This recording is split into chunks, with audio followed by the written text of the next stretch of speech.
Mesa, Arizona, a Syracuse native, so at least welcome back to the cold, and just recently retired. Chief Wessing oversaw a lot of the PepperBall deployment on a day-to-day patrol basis for Mesa, and I thought better for him to talk about, well, how PepperBall is used today to me. So, Chief. Thanks, Bob, and I just want you to know it was 75 degrees when I left Phoenix, Arizona, so this is, for me, quite chilly. And I'm a Buffalo Bills fan, growing up in Syracuse, so don't hold that against me either. As Bob said, my name is Ed Wessing. I just literally retired 3 weeks ago, so this is a whole new stage of my career. And I just kind of wanted to share with you how we got engaged with the PepperBall tool itself and then the company and some of the results that we've seen. The last 6 years of my career, I was assistant chief over patrol operations and then also had training and budget. Our agency is about 860 sworn, 1,500 total members combined with our professional staff folks as well. We're just about 20 minutes east of Phoenix. We're the second largest city in the state. And so what you've seen happening in Phoenix bleeds right into our borders, and we work very well with our counterparts in Phoenix. And what we saw in 2022 is kind of the thing that keeps police chiefs up at night. One of my officers getting shot, killed, or injured, or two getting indicted. And in 2022, we had the highest number of officer-involved shootings in our entire history. We had more than the city of Phoenix, which is 3 times our size. And what we chose to do at that point in time is look for alternative tools.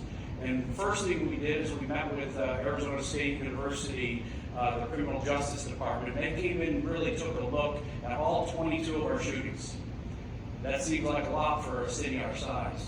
And what we asked them to do is do a sample review of what led up to those shootings, not the justification of the shooting. We allow that to our district attorneys to do that type of a review. And they came back with multiple recommendations. The first what they saw was, and these are their words, the overproliferation of patrol rifles. It's the cool tool that all of our officers want to have, except when they were responding to multiple of these cases, particularly those who were dealing with those that were subject or seriously mentally ill, they were all showing up with their AR-15, and that was their primary tool that they were focused on. There was very little de-escalation, very little alternative tools that they were going through, and those ended up in fatal officer-involved shootings. The second thing that we noticed is they weren't talking, because they were showing up at these scenes, they were rapidly evolving situations, and the distance was so close because the only other tools that they had was at the time a Taser 7. You all know the effective rate of that in the best case scenario is maybe 11 to 12 feet, and that's really only about 50% of the time they're effective. And once those tasers were out of the game, we relied heavily on the less lethal beanbag shotgun platform. What was happening in that year is we were sued multiple times for over-penetration injuries and really low-level violence encounters. We got sued multiple times. The city of Phoenix got sued, got really raked over the coals. It was one of the reasons why the DOJ came in and started to do their review of Phoenix PD. They had to get rid of their entire program because of the political pressure that they received in their city. We had to completely alter our program. Our chief at the time decided he does not like to take tools away from our officers. And he implored us to find another tool. And so we met with Phoenix PD, had then engaged with PepperBall. And we decided to take a small approach because the case that Bob mentioned also still is alive and well in the Phoenix metro area. When we went to our council with our initial proposal, city attorneys were not supporting of it because of what happened here in the Boston area probably about 10 years ago. I don't know the exact time frame with the FN 303, which we also had at the time, which in the end ended up being boat anchors in our patrol officers' trunks because they really didn't work very well.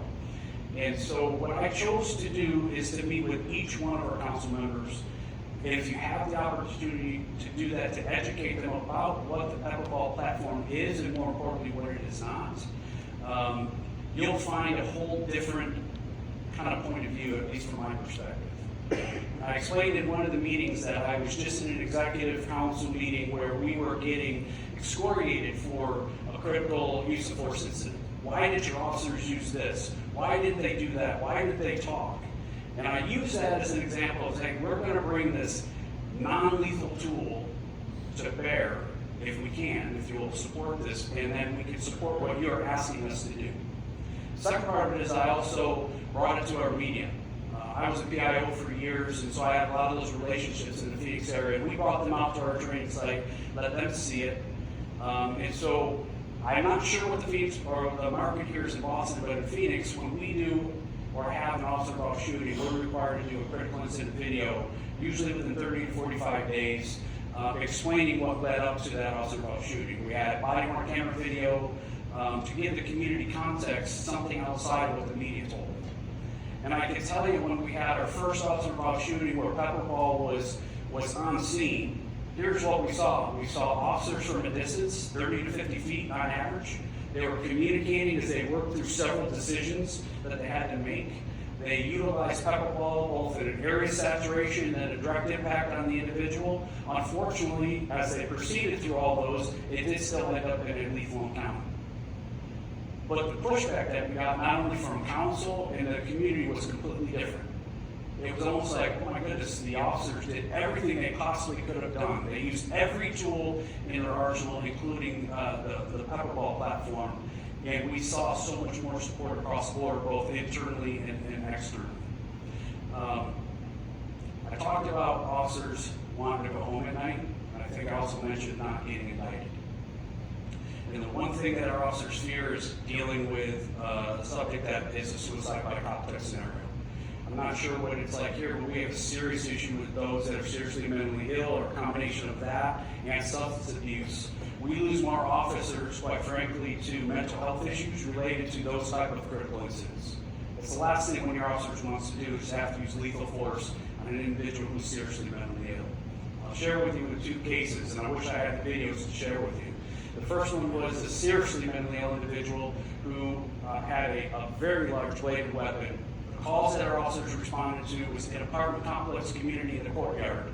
And he's threatening individuals in that courtyard, and our patrol officers who were showing up on scene from a position of cover were able to start communicating with this individual.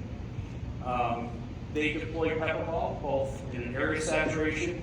That wasn't that effective. Then they hit him with direct impact. It was just enough to alter his frame of mind where they had no additional use of force and were able to get him into handcuffs.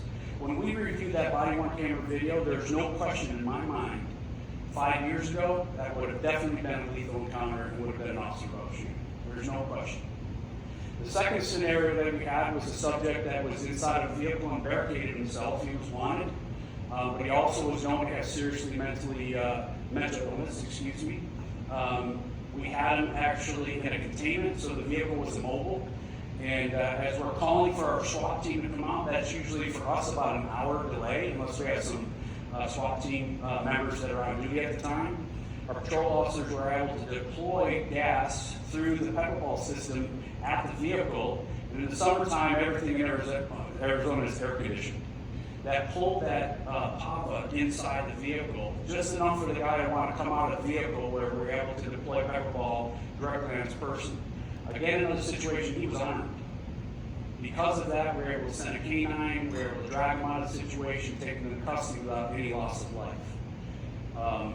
The key to success for us was our rollout with our patrol officers. Every one of our new academy graduates goes through our 10-hour training curriculum specifically for PepperBall. Because, as I mentioned earlier, with Arizona State University, one of the concerns that they had is with giving AR-15 rifles to officers with less than 3 years of experience as a police officer. As you know, those are your officers that are usually our highest energy. They're go-getters, but they typically aren't thinking before they act, and they haven't really learned how to do their job. So we chose to give them these PepperBall platforms. Right now we have about 150 of them, and we use them about 100 times a year. They're showing a 60 to 65% effective rate without any additional use of force. Some of the feedback that we're getting from these young officers is that they're glad to have a tool.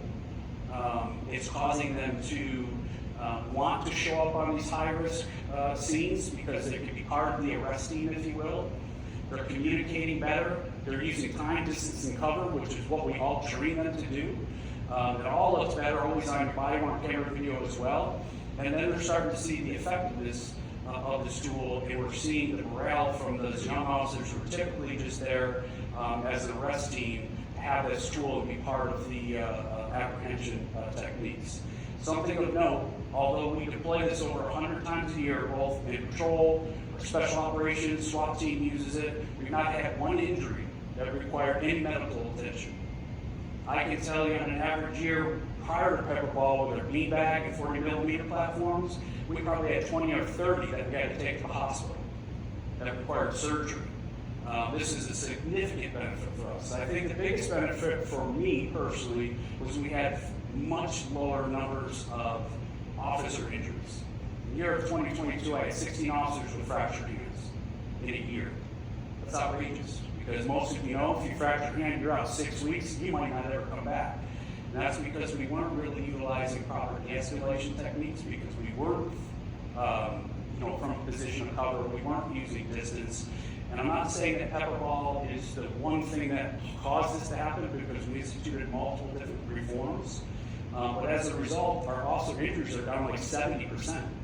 And our use of force, the actual reportable use of force, is also significantly down. And I will just encourage you, if you're going to do this and actually enter into this program, if you will, first you got to have a really good solid policy. Really specify what it is your officers can use this for, and more importantly, what they shouldn't be using it for, and then also have a training program that complements that policy.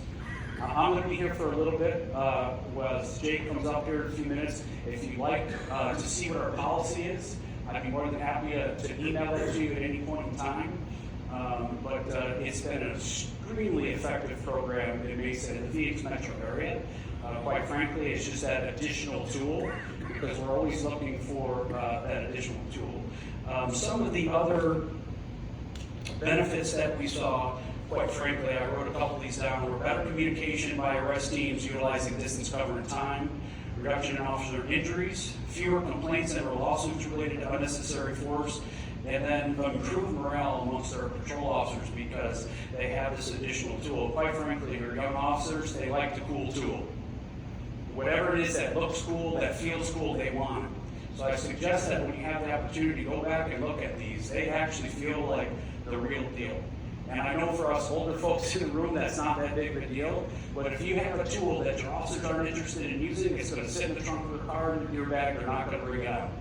I assure you that if you take this out to your patrol officers, they will be bringing it out. The one concern that we had was the possibility of maintenance issues. If you had the FN303 platform, it was a disaster for us because of the heat related and O-rings and seals. That's why they became boat anchors in our trunks. We slow rolled it that May of 2024, and we had almost zero maintenance issues because they're so easy to maintain. The officer that's issued that actual platform takes care of that himself. They're not required to be armors to work on them like some of the platforms that we bring in. There's so many benefits to the program for that front level patrol officer. With that, I'm going to turn this over to Jake, and I will be here if you have any questions, so I'm not taking up too much of your time speaking. And Bob, I appreciate, I wasn't aware that you were going to talk about how it works on the patrol level, but that's where we saw the best bang for our buck. And if you're going to make that financial investment in your people, this is a great opportunity. I think, Chief, as you said, it's a great program that has so many opportunities for success if you